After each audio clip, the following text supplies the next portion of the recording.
Ariel Helwani in Denver alongside Jake Shields, who will be making his UFC middleweight debut this Saturday night against Ed Herman at UFC 150 live on pay-per-view. And Jake, it's good to see you again. I'm wondering, what was the point when you decided it's time for me to go back up to 185?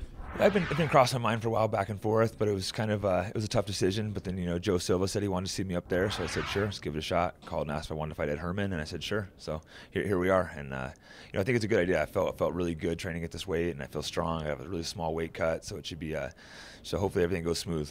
So ultimately, it wasn't your decision. If they never offered you this fight, you'd be still fighting at 170. Well, I was kind of torn back and forth, and then Joe kind of said, "Hey, you looked a little better at 85s. You want to give it a try?" And I mean, I certainly wasn't against the idea.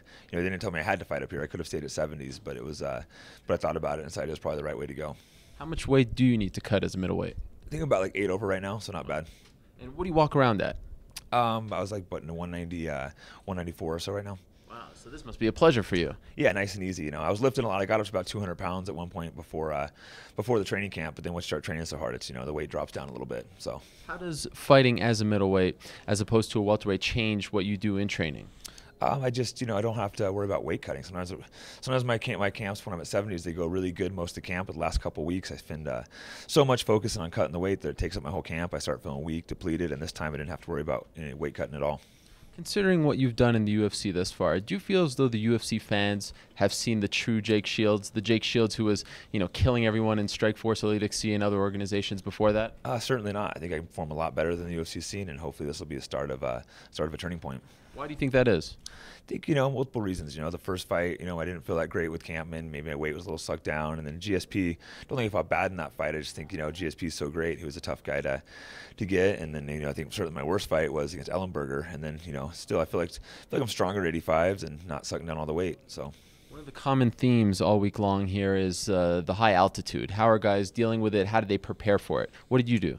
Luckily I came out here a little bit early. I wish I would have came out a little early. I didn't realize how big it was going to be. Having never fought at altitude and never really trained up here. So it's the first few days I was dying. Luckily I've been here, close to a week now, and I'm starting to adjust. And I'm hoping a couple more days I'll be fully adjusted, because it's certainly a bigger difference than I expected. So as of right now, you don't feel as though you are 100% adjusted?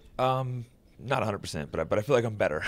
I've made improvements. He trains in Colorado. Do you think he'll have an advantage in the fight? It's definitely been a small advantage. There's no doubt about it. But I just gotta go out there, and hopefully I'll finish him in the first round, so I don't have to worry about going into the deep rounds. He is on a pretty nice winning streak. Came back from a very serious knee injury. Have you noticed a difference in the Ed Herman that is fighting today as opposed to the one from a few years ago? Actually, yeah. I was never really that. I've known Ed Herman for a while, but never really that impressed with him for some reason. And then after I signed to fight him, I've been watching his fights, and his last 3 fights, he looks like a completely different fighter. His stand-up looks sharper, his jiu-jitsu looks better, and he looks hungrier. So I think I'm in for a fight. I think some guys would look past him, but he looks like a new fighter. What do you think is his biggest hole? What's the hole that you're going to look to exploit?